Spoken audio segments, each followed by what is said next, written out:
Você já teve a percepção que o tempo parece estar passando mais rápido? O tempo é um dos conceitos mais misteriosos que faz parte do nosso cotidiano. Não conseguimos percebê-lo em sua essência, nem olhá-lo de fora, por estarmos inseridos nele. Organizamos nossa vida com base no tempo. Marcamos nossos compromissos, hora de trabalho, hora de lazer, passando a controlar tudo ao nosso redor, até a maneira que vivemos. Mas será que realmente ele existe da forma como imaginamos? O filósofo Henri Bergson, em seu livro A Evolução Criadora, apresenta uma reflexão profunda sobre a relação entre tempo, vivência e memória, que pode nos ajudar a entender por que sentimos que o tempo está passando cada vez mais rápido.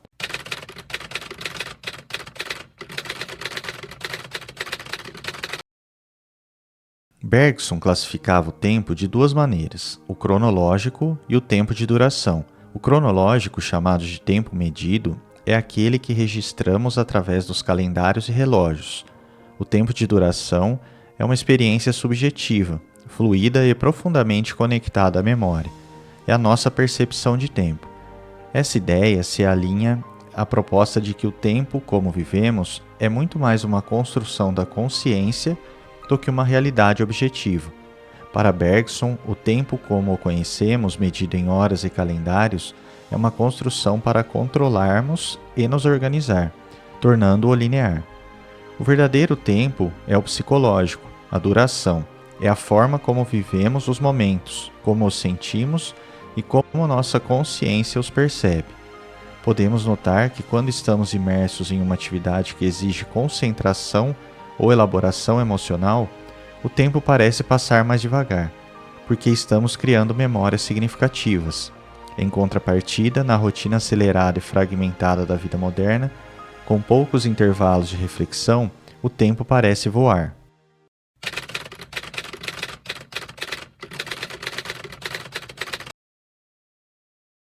Segundo Bergson, só percebemos o tempo porque registramos as quebras em sua aparente linearidade, através dos eventos que marcam nossa experiência. Quanto mais eventos acontecem, mais quebras no tempo ocorrerão. Cada evento que ocorre no tempo é como uma corda de um instrumento musical sendo tocada.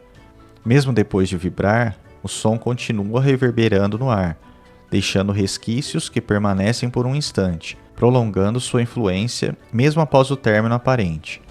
Quando os intervalos entre esses eventos são muito curtos, essa reverberação é interrompida pelo próximo evento e assim por diante, trazendo a sensação de que o tempo está passando rápido demais. Para Bergson, evento não é necessariamente um acontecimento grande, é qualquer coisa que chama a nossa atenção e demarca essa linha do tempo. Para criar memória, precisamos de tempo livre para processar as informações.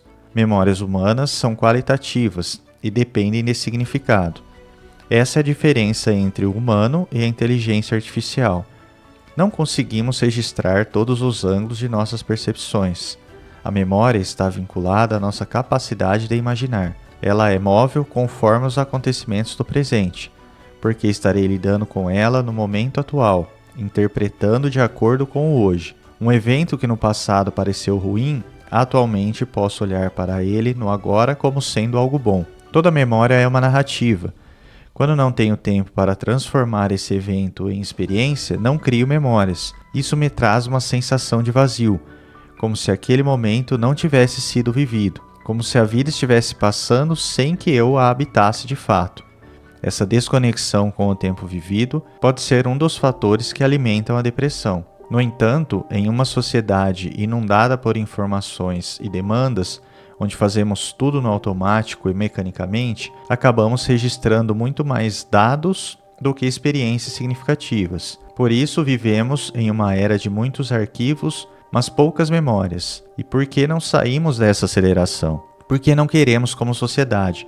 Criamos um modelo de tempo que ele passa a ser medido em termos de produção, o que impulsiona a aceleração da quantidade de informações que consumimos. No ambiente urbano, somos bombardeados por uma infinidade de estímulos, pequenos acontecimentos e interações ao longo do dia, que somados geram essa sensação de tempo acelerado. Atualmente, os mercados estão cada vez mais em busca da nossa atenção, com estratégias cada vez mais precisas, capturando nossa percepção e nos mantendo presos a esse ciclo de consumo contínuo de informações. Anteriormente, o tempo de trabalho era regido pela luz solar e pela noite. Os eventos eram poucos, as novidades eram mínimas. O tempo da natureza é mais lento. As informações, até chegarem de um lugar a outro, levava tempo. Depois, esse cenário mudou no século XVIII. Com a Revolução Industrial, o tempo da natureza foi substituído pelo tempo administrado do trabalho, não dependendo mais da natureza para produzir. Dentro da fábrica, posso produzir a qualquer hora. Abandonamos nossos ciclos naturais. Nós passamos a trabalhar no tempo da máquina. A Revolução Industrial cria uma nova percepção de tempo. Ele começa a ficar vinculado à produção. Tempo passa a ser dinheiro. O tempo se tornou valioso. As redes sociais buscam a captura da nossa atenção. Quanto mais tempo permanecemos conectados, maiores são os lucros gerados.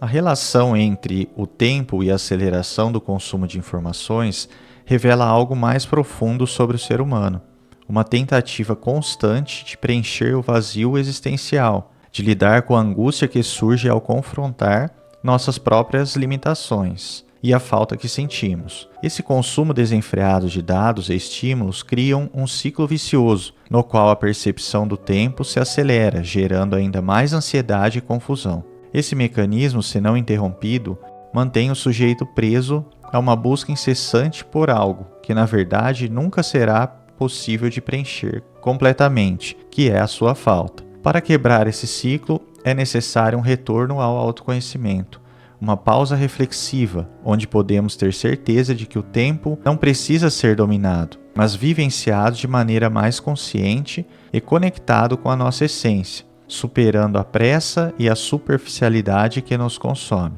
Atualmente, um termo tem ganhado destaque, é o brain rot, que pode ser traduzido como apodrecimento cerebral, com a ideia de deterioração mental.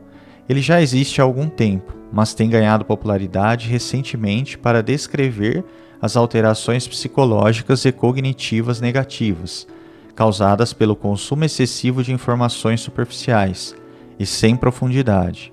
Esse aspecto está frequentemente associado ao uso exagerado de mídias sociais. São aqueles momentos que rolamos o feed infinito do Instagram e TikTok, se expondo constantemente a notícias fragmentadas e ao consumo de conteúdos desprovidos de valor reflexivo. Essas práticas comprometem nossa capacidade de pensamento crítico, prejudicam a concentração e nos afastam de reflexões mais significativas.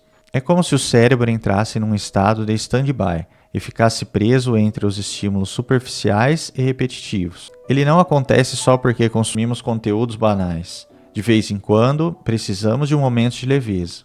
O problema é a quantidade e a frequência. Quando o conteúdo é fácil, ele vira um substituto de outras coisas que exigem maior esforço, como ler um livro ou ter uma conversa mais profunda. A mente fica preguiçosa. Nós sempre buscamos pelo prazer imediato. Afinal, ninguém quer sofrer. No universo digital, esse prazer imediato é constantemente alimentado por estímulos diversos, que provocam a liberação contínua de dopamina. A dopamina está diretamente relacionada ao sistema de recompensa do cérebro. Ela é liberada em situações que geram prazer ou satisfação, como comer algo gostoso, praticar atividades físicas que gostamos, ou alcançar objetivos. Porém, o nosso cérebro não foi projetado para lidar com esse nível de estímulo constante. Quanto mais buscamos prazeres imediatos, menos conseguimos aproveitar experiências profundas. Passamos para um estado de inquietação, que impede nossa mente de desacelerar, gerando um vício. As relações vão se tornando sem profundidade. Esse tipo de desconexão é o que alimenta o sentimento de solidão, isolamento e ansiedade. Segundo o psicanalista Jacques Lacan, o desejo humano é estruturado pela falta. Só que o brain rot inverte essa lógica. Ele nos dá uma falsa abundância, mas ela é oca, vazia. Em vez de buscar sentido, buscamos distração. Porém, a distração não apaga a angústia, ela apenas camufla. Depois ela volta mais forte. O aspecto mais importante do brain rot é como ele nos desconecta de nós mesmos, porque não temos mais momentos de devaneios e introspecção. São nesses espaços que o inconsciente trabalha, onde as ideias amadurecem. O vazio que evitamos é o terreno fértil da criação. Não temos mais o tempo de ócio. Quando estamos numa fila, em vez de esperar, ficamos aflitos para preencher aquele tempo. Pegamos o nosso celular e vamos nos estressando de informações, preenchendo o nosso tempo até que nada sobre. Quando chega a nossa vez, dizemos: eu nem vi o tempo passar. Não, na verdade eu não percebi, porque o tempo extremamente preenchido, onde não tenho possibilidade de pensar, separa um pouco de mim. Hoje é quase impossível estar apenas em um lugar, sem a ansiedade de estar em outro lugar ao mesmo tempo.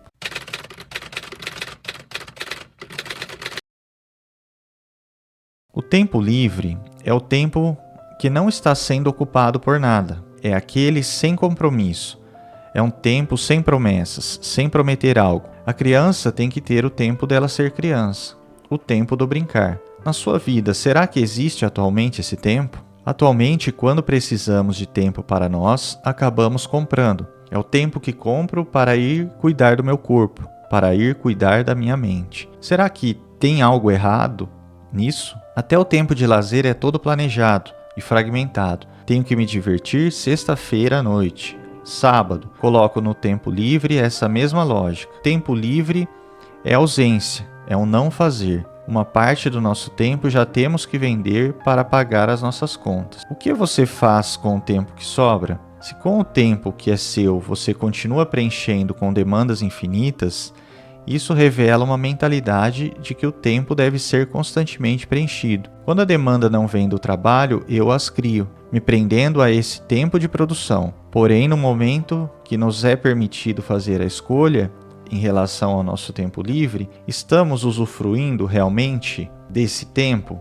O trabalho nos exige produtividade máxima. A vida social virou performance no Instagram, e o descanso, quando vem, acaba sendo engolido pelo consumo passivo. O sistema é projetado para não nos deixar refletir e nem pensar. Será que tempo é dinheiro? Muitas vezes ouvimos essa frase, mas será que faz sentido? O tempo, ao contrário do dinheiro, não pode ser recuperado. Talvez seja a hora de pararmos de preenchê-lo e começarmos a usufruí-lo. Para você, o que significa perder tempo? Talvez essa ideia seja um antídoto para a loucura que vivemos. Tempo livre é para experienciar. No tempo livre é sempre pensar: o que fica dessa experiência?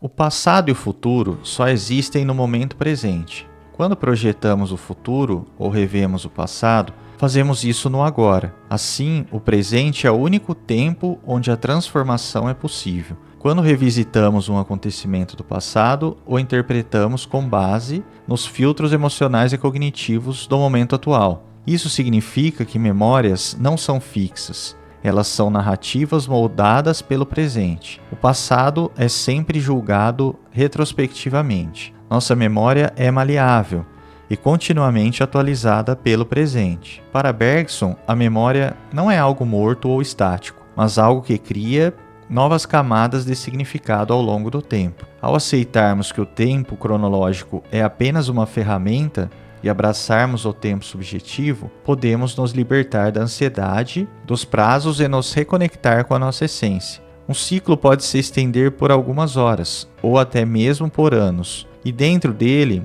surgem outros ciclos, curtos ou longos. Quando resistimos aos períodos naturais de baixa energia, que são essenciais para a renovação, o organismo pode reagir criando doenças ou sintomas, como ansiedade e depressão, que atuam como avisos de que algo precisa mudar. Esses momentos de pausa são fundamentais para que a inteligência do corpo retome o controle e restabeleça o equilíbrio necessário ao nosso bem-estar. Talvez a resposta não seja abandonar tudo, mas reaprendermos a pausar, aprendendo o que consumir, recuperar nossa capacidade de reflexão crítica, reservar momentos para ler sem distrações, cultivar o tédio. É no ócio que a nossa mente respira.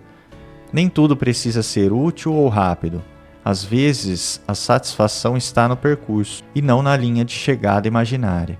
E você, está vivendo o seu tempo ou apenas correndo contra ele?